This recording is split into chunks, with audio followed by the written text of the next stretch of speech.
Apa contoh-contoh cerita-cerita luar biasa dalam Quran?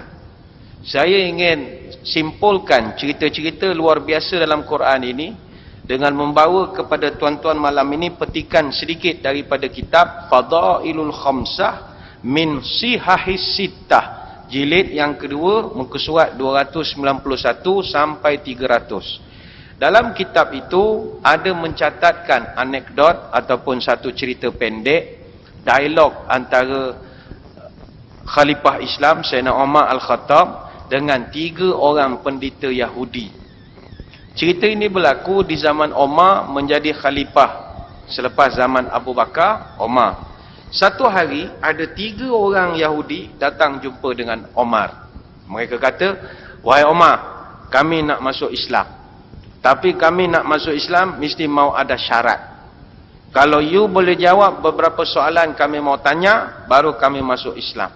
Kalau kami sudah Islam, nanti satu kampung Yahudi semua masuk Islam. Kami ni orang, memang orang hormat punya."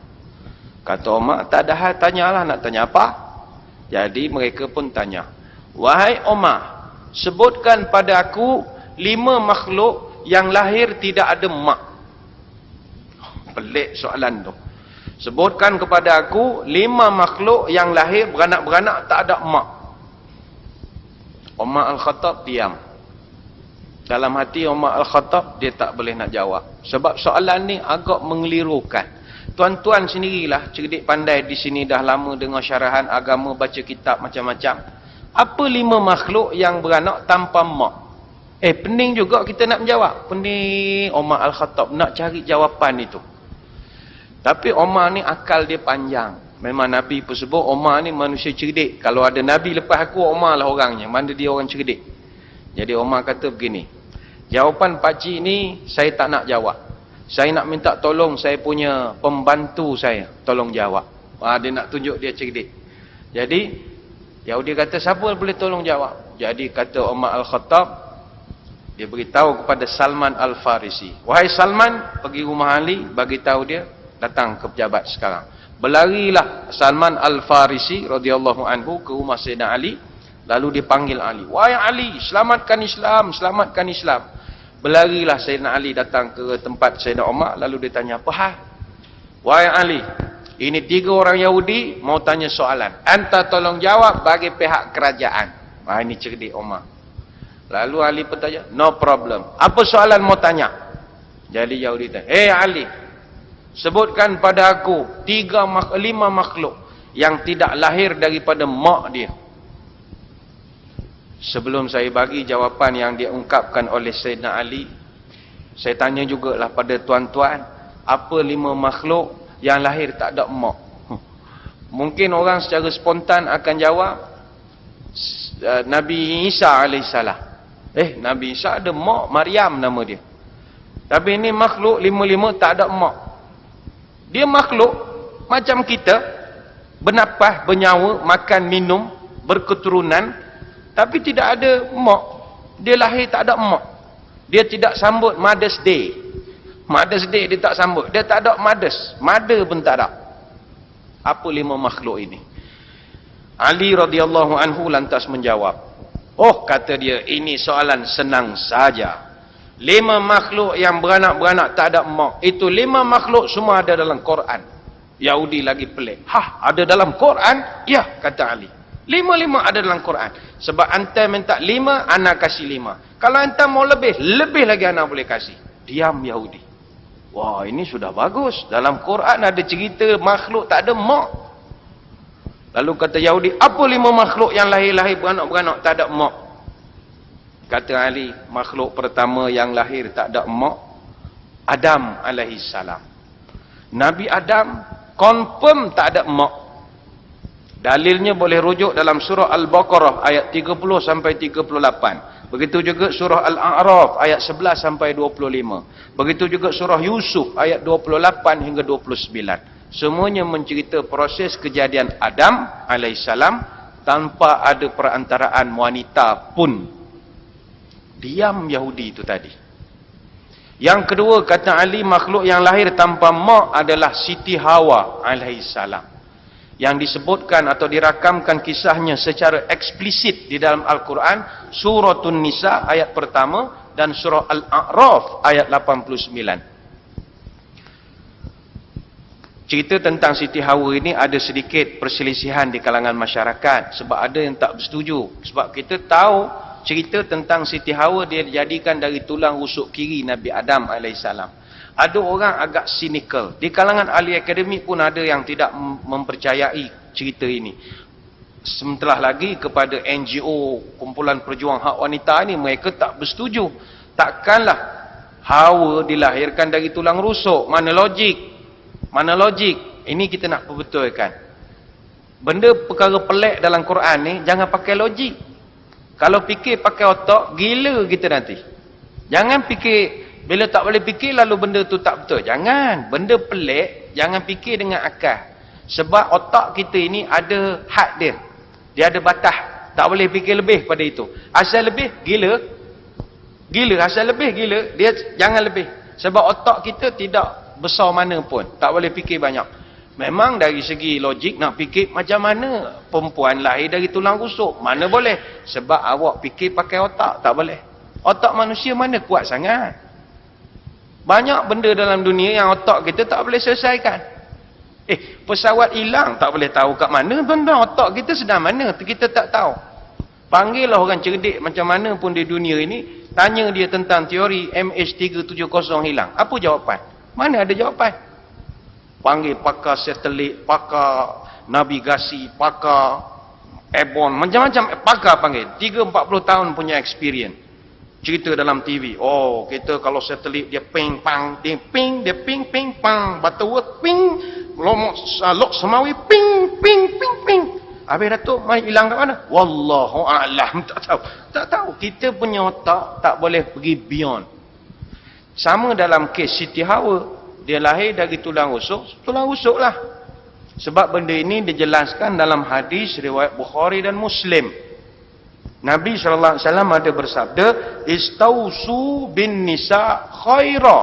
Wahai suami-suami, berwasiatlah ataupun nasihatlah isteri kamu dengan cara yang baik. Fa innal mar'ata khuliqat min dila'in. Sebab wanita itu mereka diciptakan dari tulang rusuk. Wa fi riwayatin al mar'atu kad dila'in.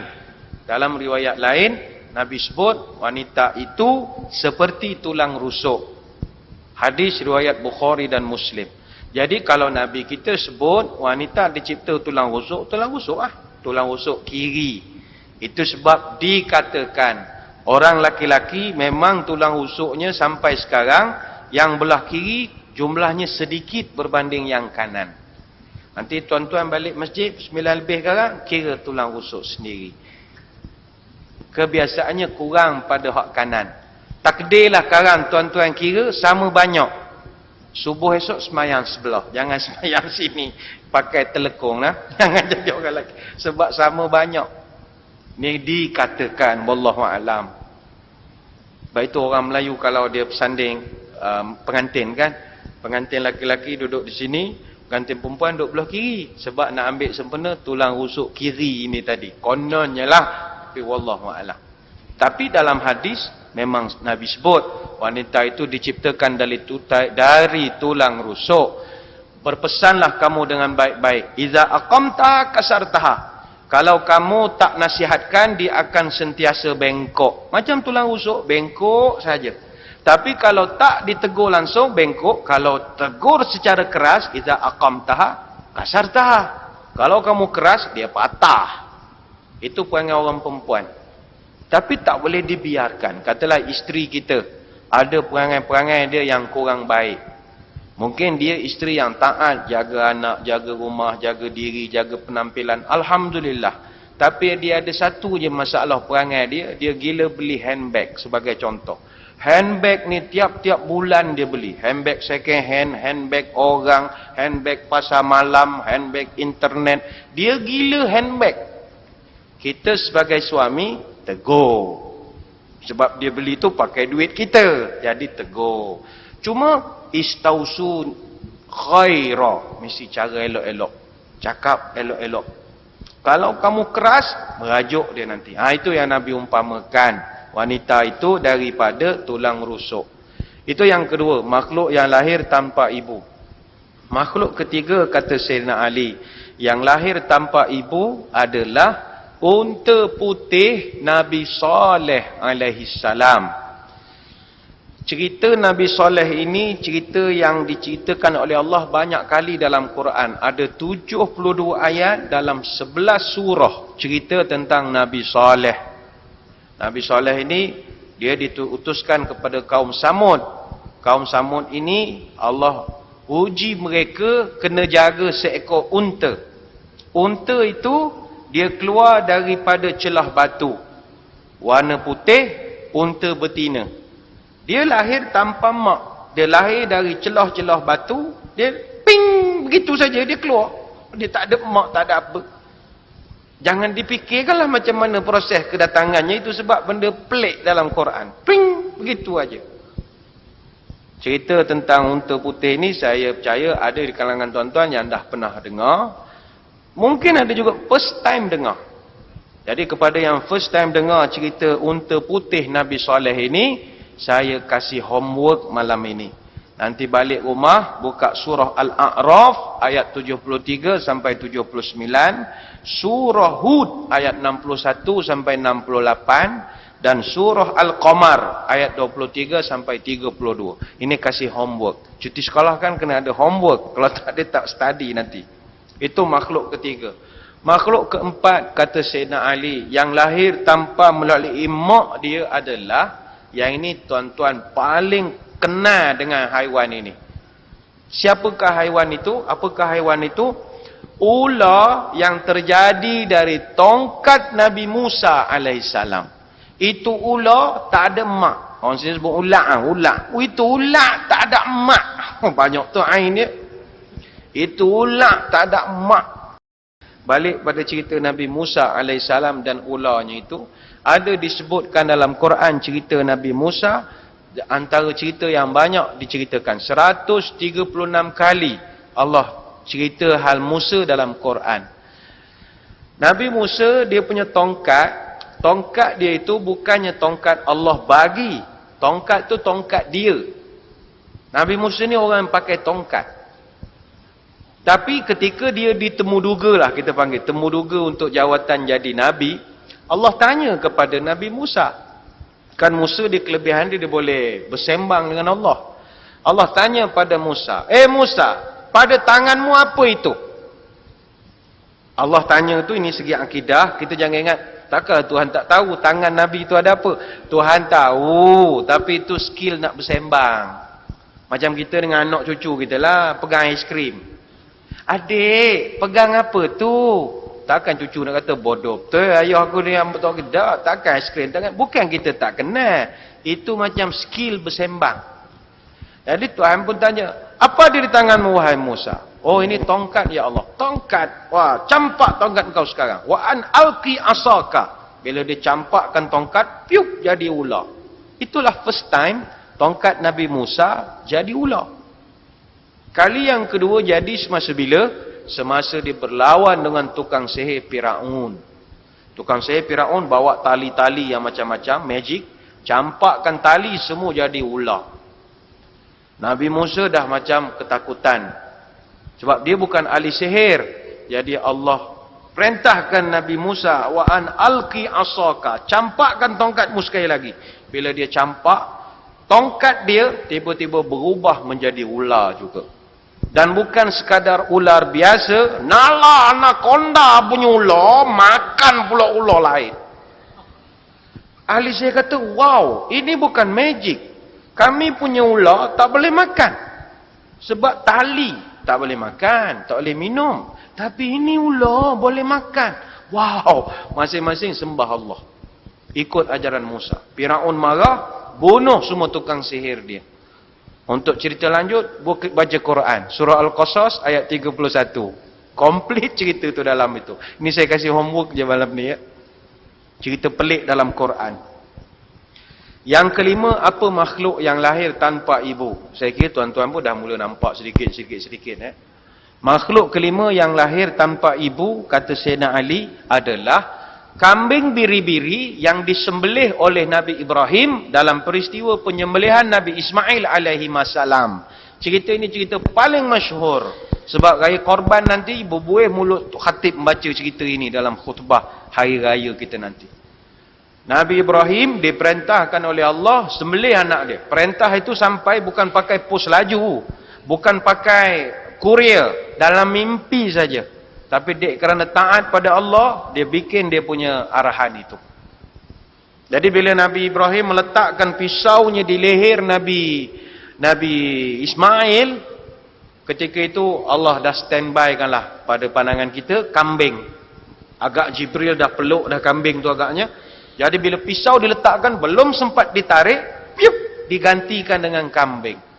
Itu kambing tak ada emak. Ping, dia jadi begitu aja. Tak payah fikir-fikir. Tak payah. Macam mana logik dia? Tak payah fikir. Fikir sakit kepala. Sakit kepala kalau fikir. Tapi balik kepada cerita Nabi Ibrahim ni tadi. Makhluk kelima yang lahir tanpa mak adalah kambing biri-biri yang disembelih oleh Nabi Ibrahim. Baik. Balik kepada cerita Ali. Selepas dia terangkan 5 makhluk ini, Yahudi ni terkesima. Yahudi macam tak percaya. Alamak, macam mana you boleh jawab? Saya tanya ni soalan saya tak tahu, you boleh jawab ikut Quran punya jawapan. Ini banyak, pandailah you. Ali berkata, uncle sekarang you sudah janji masuk Islam. Sekarang you masuk Islam lah, saya sudah jawab you punya soalan. Apa jawab Yahudi? Ini macam Ali. Kita mesti mau fair. Ini tadi soalan, saya tanya sama you punya bos.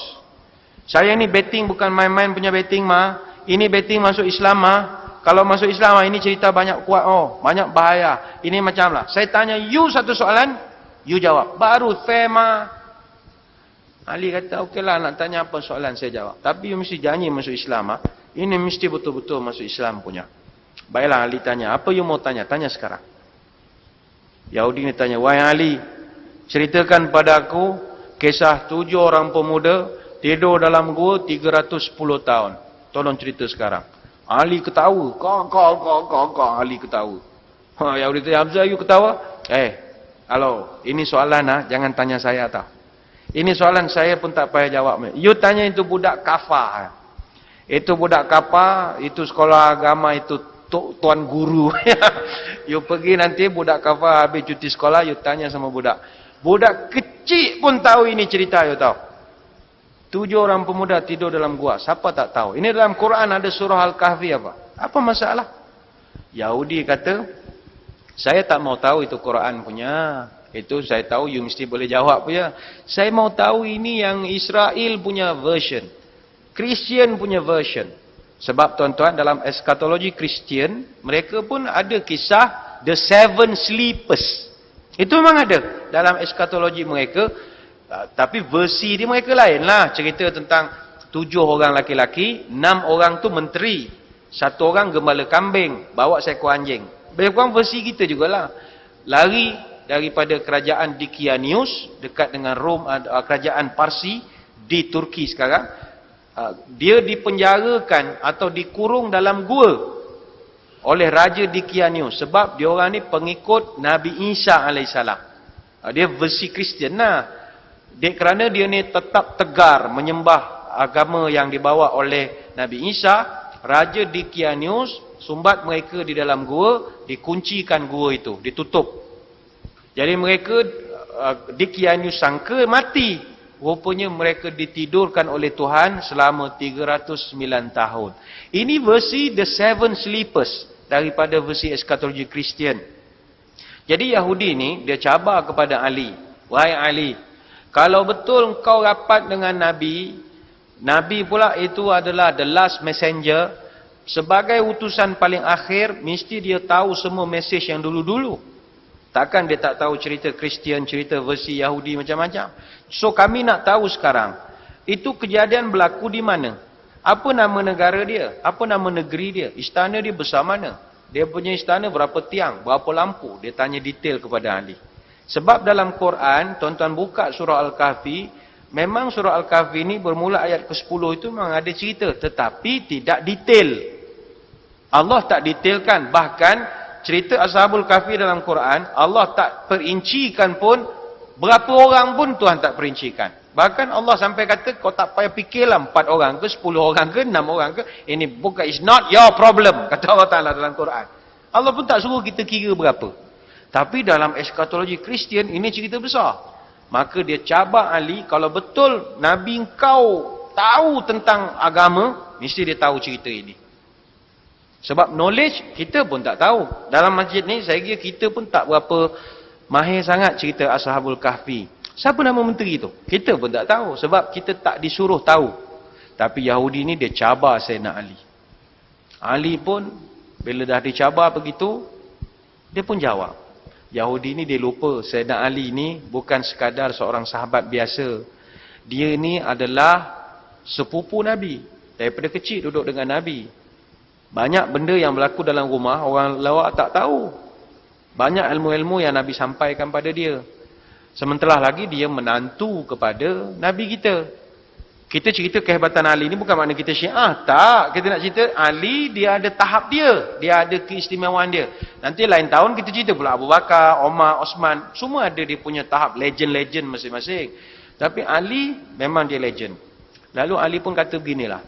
Saya boleh jawab you punya soalan. Sebab satu ketika dahulu Rasulullah pernah bercerita kepada saya tentang kisah pemuda-pemuda ini. Kata Sayyidina Ali, kisah ini terjadi di kota Efesus. Yang mana Efesus diperintah di bawah kerajaan Rom. Ketika raja dimangkat, datanglah seorang raja dari Parsi bernama Dikyanius. Dikyanius telah menjajah Efesus dan di sana dia telah mendirikan sebuah istana. Sampai bab istana, Yahudi ni angkat tangan. Sekejap. You sebut istana. Itu istana berapa besar? Berapa tiang dia ada? Berapa panjang dia punya dinding? Kalau betul lah you tahu. Jawab Ali, kekasihku Rasulullah pernah bercerita tentang istana. Istananya dibuat daripada batu marmar, panjangnya 1 farsakh, lebarnya pun 1 farsakh. 1 farsakh ni 8 kilometer. Mana dari sini sampai mana Batu Peringgi, sampai Hard Rock ke mana ke. Sampai ke sana lah dia punya panjang istana itu. Lebarnya pun 8 kilometer juga. Dan dalam istananya itu ada 1000 lampu dan ada 1000 tiang. Dinding Asrambi di sebelah timur dan barat, kata Sayyidina Ali, ditebuk lubang sebanyak 100. Detail lah, ceritanya agak detail. Saya tidaklah berhajat nak bercerita secara terperinci. Nanti ceramah kita malam ni jadi ceramah Ashabul Kahfi pula nanti. Tapi cerita ini ada dirakamkan dalam surah, dalam kitab Qisasul Anbiya. Muka surat 566, tafsir ayat ke-10 surah Al-Kahfi. Iaitu kisah dialog antara Sayyidina Ali dengan 3 orang Yahudi. Ini saya kasih homework lagi ya. Qisasul Quran, Qisasul Anbiya, muka surat 566. Cerita tu panjang. Pada penghujungnya, Yahudi ini tak masuk Islam juga. Dia tanya macam-macam soalan tapi dia tak masuk Islam. Ada setengah riwayat kata dia masuk Islam. Wallahualam, itu bukan masalah kita lah. Dia masuk tak masuk kita apa peduli. Kita bukan masalah kita.